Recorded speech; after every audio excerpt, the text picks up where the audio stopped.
새해 예산안 여야 줄다리기 계속되는데 이 가운데 정부가 경로당의 난방비 예산을 삭감하려 한다.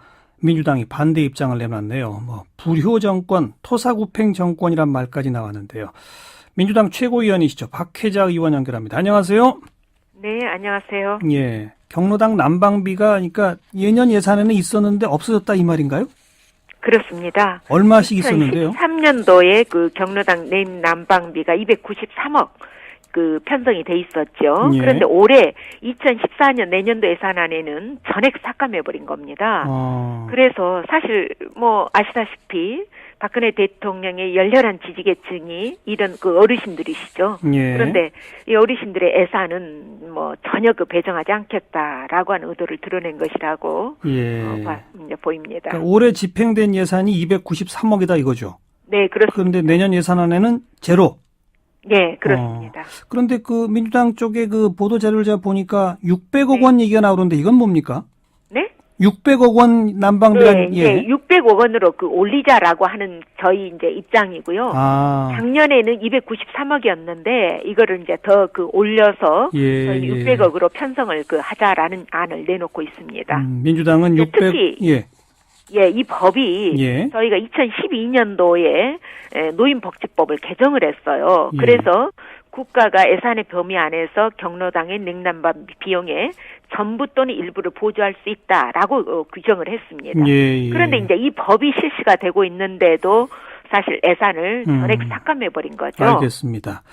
293억 금년도에는 이게 주로 어느 지역에 어떻게 쓰이는지 혹시 모니터링이 됩니까?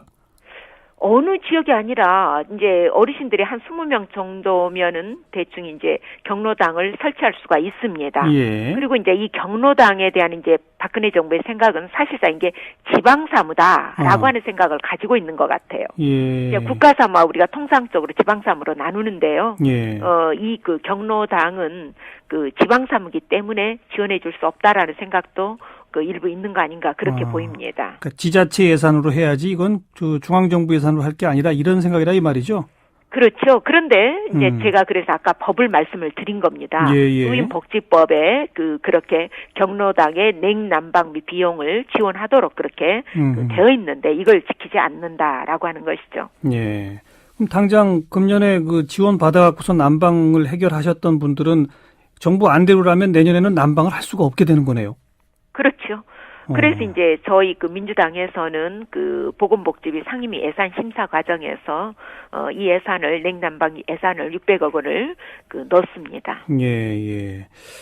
정부를 향해서 이거 왜 2013년에는 293억을 책정했다가 왜 이거 없앴느냐 물어보지 않았나요 혹시? 여러 가지 싸움이 있었지요. 다툼이 있었는데 지방에서 처리하는 게 옳다라고 하는 그런 입장이고요. 모든 예산을 정부가 다 지원할 수 없다. 이런 여러 가지 주장을 하고 있는 것이죠. 예. 이것 말고도 취약계층 지원 예산 또 삭감되는 것들이 여러도 있다고요? 어떤 것들이 눈에 띄입니까? 예, 저는 이제 교육하고 문화체육관광 상임위에 속해 있습니다. 그런데 저희 교육 예산에서도 논쟁이 되었던 것이 초중등학교. 그래서 이제 겨울에는 냉골 교실이고 여름에는 정말 찜통 교실이라는 게 다 큰 문제 아닙니까? 그런데 이 초중등 고등학교의 냉난방비 예산을 사실 전혀 전기료 때문에 이제 설치할 수가 없는데 이 문제에 대해서도 저희가 굉장히 많이 사실 상임위에서 싸웠습니다. 그래서 이제 이번에 1,100억을 저희가 초중등학교 한 학교당 1,000만 원 정도는 전기료를 지원해야만 이런 냉난방 문제가 해결이 된다라고 보고 있죠. 그래서 1,100억을 저희가 상임위에서 증액시켜서 올렸습니다. 애결위에서 최종 결정이 날 것입니다만은 저희 생각에는 이런 이제 우리가 시대가 바뀌었잖아요. 요즘 아이들은 굉장히 여유롭게 자랐기 때문에 더위라든가 추위를 견뎌낼 수가 없습니다. 그리고 이제 학교가 이렇게 너무 춥거나 더우면 아이들의 공부할 수 있는 학습 의욕도 굉장히 저하가 될 수밖에 없어요. 그래서 이 문제는 우리가 보장을 해주자. 이제 기본적으로는 사실은 학교 전기료를 낮춰야 됩니다. 그런데 학교 전기료를 지금 법적으로 낮춰야 되지만 그걸 못 낮추고 있기 때문에 일시적으로라도 전기료를 지원해줄 필요가 있다. 그래서 예산을 뭐 여러 가지 논쟁 끝에 예. 그 상임위에서는 올렸습니다. 이것도 정부의 원래 안에는 전혀 없었던 겁니까? 전혀 없었습니다. 그래서 1,100억을 전기료를 저희가 별도로 한 학교당 1,000만 원씩으로 올렸습니다. 그건 그러니까 여당도 동의한 거고요. 예, 결국은 동의했었습니다. 지금 이 예. 경로당 난방비 부분은 지금 아직 여야 간에 합의가 안 됐습니까? 아니, 이제 상임위 차원에서는 합의가 돼서 올라갔죠. 600억 원으로? 네, 올라갔습니다. 그런데 그래서 이제 애결위에서 예. 최종적인 결정이 이루어지겠죠. 네. 사실 굵직굵직한 사업으로 따지면 뭐 600억 네. 원, 1,100억 원 사실 큰 돈도 아닌데 이런 걸 배정 안 하는 이유가 어디 있을까요? 그런데요, 그 예산뿐만 아니라 장애인 예산도 사실은 삭감이 됐어요. 어떤 게요? 그 가령 여성 장애인 교육 지원 예산도 5억 7천만 원 전액 삭감됐고요.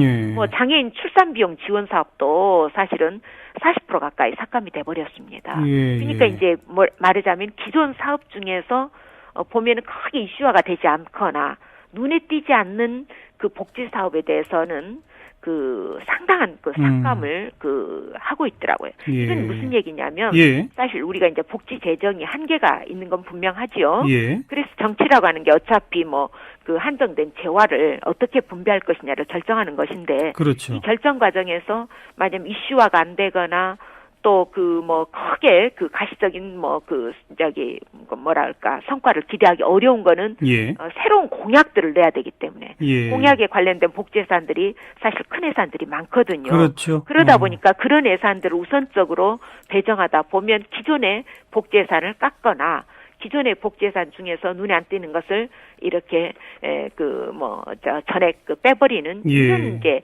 그 편법이라고 저는 생각을 합니다만은 예. 그런 편법을 쓰고 있는 것 같이 보입니다. 그 공약 지킨다는 차원에서 아주 급하거나 필수적이지도 않은데 거액의 예산이 배정된 이런 거 눈에 띄는 게 또 있습니까? 글쎄 이제 그 기초노령연금과 관련한 것이 이제 제일 큰 문제 아니었습니까? 그렇죠. 그래서 예. 그렇고 또 이제 그 지금 저희가 볼 때는 그 돌봄 교실 예. 예산이 또 문제고요. 예. 또 돌봄 교실이 뭐죠? 돌봄 교실이 그 사실 이제 맞벌이 가정의 아이들이 예. 방과 후에 갈 데가 없지요. 그렇죠. 그래서 그 수업이 끝나더라도 일정 시간까지 학교에서 돌봐주는 겁니다. 방과 후 학교 그런 거잖아요. 그렇죠? 방과 후 학교하고는 조금 다른 개념이죠. 예. 초등학교에만 있는 겁니다. 초등학교 저학년에만. 아하, 예. 맞아, 방과 후 학교는 수업을 하는 것이고요. 예. 돌봄 교실은 아이들이 수업이라기보다는 보육 개념으로 돌봐주는 예. 겁니다. 예. 요거는 이제 그래서 그 사업도 사실은 그 예산의 문제가 그 지방 예산으로 가라라고 하는 거죠. 그래서 사실 상당수의 국가의 그 복지 그 예산 중에 그러니까 지방 사업으로 이렇게 밀어내게 하는 경우가 좀 그 눈에 보이는 거죠. 그런데 아시다시피 지방 재정이 지금 굉장히 지금 문제가 되고 있는 거거든요. 알겠습니다. 그래서 이번에 뭐 저기 지방 소비세도 5%에서 11%로 올리자라고 하는 게 지금 취득세 또 예. 깎고 나니까 지방 세입은 더 줄어들게 되어 있죠. 또 이제 뭐 그 농도 같은 경우에는 실제로 그 보통 교부세 몫이 줄어듭니다. 왜냐하면 이렇게 그 교부세의 그 내국세하고 연동이 돼 있는데 일정 사업을 떼어주고 나면 자연히 그 분모가 되는 말하자면 내국세가 줄어들어서 내국세에 연동되어 있는 보통 교부세에 의지하고 있는 농도들의 경우에는 굉장히 큰 어려움에 처해 알겠습니다. 아까 처음에 말씀하신 경로당 난방비도 그렇고 지금 또 나머지들도 그렇고 네. 이게 지자체 예산으로 떠넘기는 것들이 많다. 근데 지자체가 네. 사전에 동의하거나 그런 바는 없는 거잖아요. 그죠? 없습니다. 예. 사실 기초연금도 상당 부분 지자체가 떠맡아야 되기 때문에 이거 그렇습니다. 사전 협의도 없이 이렇게 할 수 있냐는 얘기가 나왔었는데 기초연금뿐이 아니라 도처에서 그런 일이 벌어지고 있는 상태로군요. 그렇습니다. 일단 예결위에서 상임위에서 조금씩 증액시킨 것들 어떻게 반영되는지 좀 지켜보고요.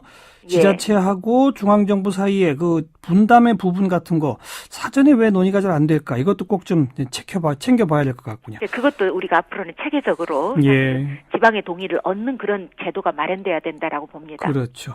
여기까지 들을게요. 고맙습니다. 네, 감사합니다. 민주당의 박혜자 의원이었습니다.